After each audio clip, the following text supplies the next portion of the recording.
these people had one thing in common. They knew they had it in themselves.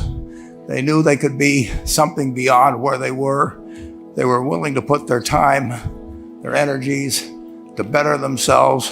What you really could do with more skills, it's just remarkable. So I would like to just tell you a couple of short stories, and we'll draw maybe a couple of lessons from them. And one of them was a woman who landed in Seattle in 1917, couldn't speak a word of English, had a tag around her neck. The tag said Fort Dodge, Iowa. The Red Cross got her to Fort Dodge, where she was reunited with her husband who had come to the country a couple of years earlier. And she lived in Fort Dodge for 2 years. And as she put it, she felt like a dummy. She couldn't pick up the language. She couldn't learn a word. And so she and her husband decided to move to Omaha. So they came to Omaha in 1919. And there she found a small colony of Russian Jews, so she started feeling more at home. And then as her oldest daughter went to school, she would come home, this daughter, Frances, and she would teach her mother the words she'd learned in school that day. And this woman, Rose Crompton, spent 20 years saving money, bringing first her siblings over, her mother and father, $50 at a time. She sold used clothing to do it. She had 4 children during this period. And by 1937, after 20 years, she'd saved $2,500. She went to Chicago and she bought what she could of furniture. Her dream had always been to open a furniture store. And this woman who had never gone to school one day in her life, with $2,500, but with the same spirit that the people in this room had about having a dream and working to accomplish that dream, she built a business which she sold to me in 1983 for $60 million approximately, and which did $1.5 billion worth of business last year. The 4th generation is working in that business. This woman, Rose Crompton, she worked for me until she was 103. And then she retired and she died the next year, which is a lesson to all of Berkshire's managers that premature retirement, you can't tell what's going to happen. But Mrs. B, with her $2,500, one further fact about her, she could not read or write. And she went into a furniture business, and she didn't bring anything unique in furniture, but she brought a determination to succeed. She knew she could outwork anyone else. She knew she cared about her customers. She worked at very low gross margins, but she built this incredible business.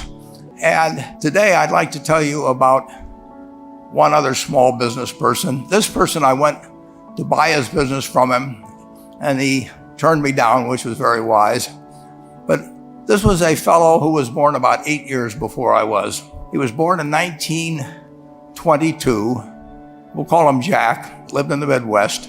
He was a pretty good athlete, didn't like school much. And I'm going to tell you one thing early in the story. Maybe you can figure out who the guy was. The company he built hires more college graduates each year than any other company in the United States. And this fellow, who was destined for this but did not know it, Jack, went to college for a year and then dropped out. He really wasn't that interested in school. And the year he dropped out was 1941. And when the United States became under attack, he went down to the Army Air Force recruiting station, volunteered, and they turned him down because he had hay fever. So he went over to the Navy and again volunteered, and they took him. They put him on an aircraft carrier. He flew small flight airplanes during World War II, got 2 distinguished flying crosses from the Navy, and then he came back to the Midwest. So now we've got a young guy. Probably by this time he would be 23 or 24 years old. And the interesting thing is, he got back to the Midwest, and he actually kind of went from one job to another for a short period of, or not such a short period of time.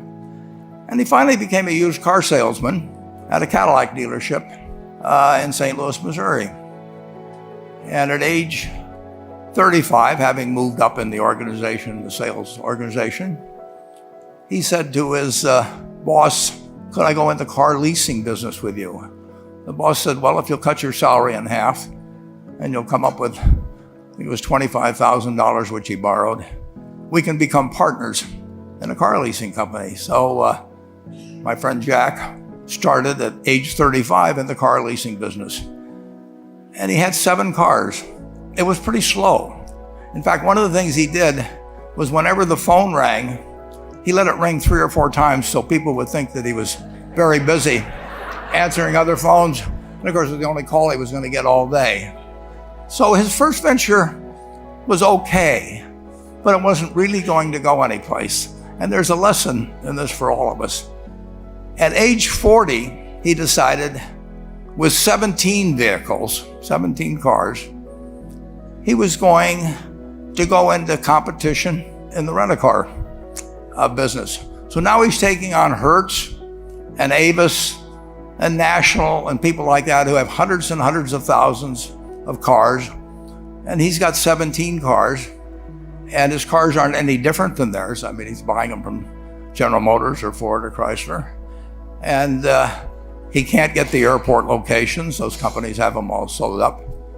But he was determined that he would basically offer the customer, can't offer him a different car, but he can offer them friendlier service than they've ever seen. And so he started a company.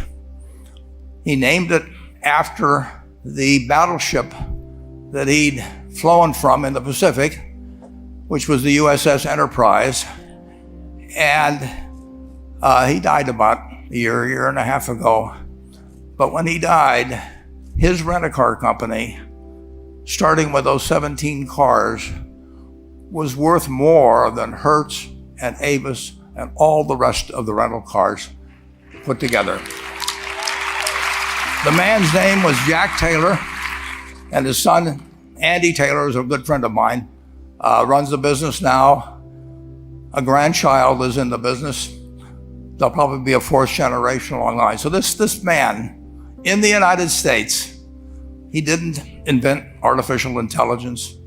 You know, he didn't do anything that, just like Mrs. B selling furniture, I mean, that any one of us could have entered those businesses. But he lived by the creed, basically, of delighting his customers and working with people and establishing the relationship with them so that they in turn would want to delight the customers. He couldn't go out there and take care of every rental car possibility, but he learned how to project himself and his attitude toward his fellow man and his desire, to make a friend out of every customer. He managed to take very ordinary cars and turn them into this extraordinary business from virtually nothing. And it illustrates several points. One is you don't necessarily get it right exactly right the first time. I mean, the car leasing business, basically you were competing on the cost of money to finance cars. And it's very hard to delight a customer when you just give them the car and tell them to send you a monthly check for 5 years and you'll be back at that time. So his talents were being wasted basically in that business. But at the age of 40, with all of that experience behind him, he found the golden key. He took a very ordinary business and turned it into an absolutely extraordinary operation, just like Mrs. B or Rose Crompton did with furniture. And he didn't worry about whether the Federal Reserve was going to tighten or ease. He didn't worry about whether the stock market was up or down yesterday. He didn't worry about the things he couldn't change, but he did focus on the one thing he could change, and that was the customer's experience. And I have seen, the one that got away, Enterprise, I I went down to Florida and tried to talk him into selling to Berkshire, and he was smart enough not to do it. Probably the value of the company has quadrupled since I made that visit. But he was smart enough to see that he would find that business. Henry Ford, as you may know, failed twice before he started the Ford Motor Company in 1903. I mean, the test isn't whether you get the greatest business idea in the world the first time out. The test is whether you keep learning as you go along what your strengths are and what you can do for your customers, what you can bring especially to the party. And to do that, you need the education that I know you've received through 10,000 small businesses, but you need a genuine desire day in, day out to delight the customer. I've never seen a business, and I've seen a lot of businesses, but I've never seen one that delights the customer that doesn't succeed. I mean, what you want is that customer the next day when they think, do I want to rent a car or do I want to buy some furniture? What goes through their mind? You know, it's the place where they've had a great experience. I don't know what I paid for this type. Actually, probably if somebody gave it to me, but for the purposes of this speech, I will say I have no idea. But or the shirt I'm wearing, or this. But I do know, I will remember how I was treated when I bought it. I mean, you long forget about the price, but you never forget whether you had a good experience or a poor experience with the purchase experience. And you'll have a hard time finding a person that's had a wonderful experience, a delighted experience in purchasing anything that isn't going to come back.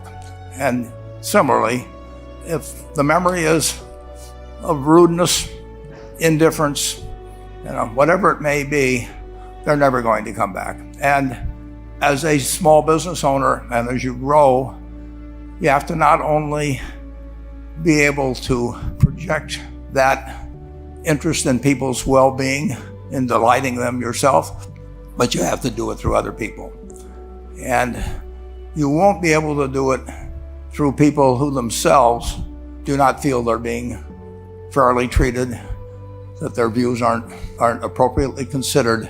So you really do have to learn to multiply yourself through other people. And I advise the young people to come to Omaha.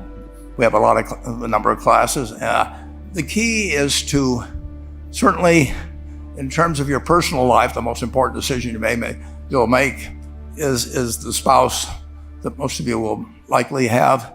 And it's very important to surround yourself with people that are better than you are. You are going to move in the direction of the people you associate with. So you constantly, I've been enormously lucky in that respect. I mean, I've just had teachers and friends and a spouse that really was a better person than I was. And I had enough sense to learn from these people that life went better if you behaved better yourself. It took a while.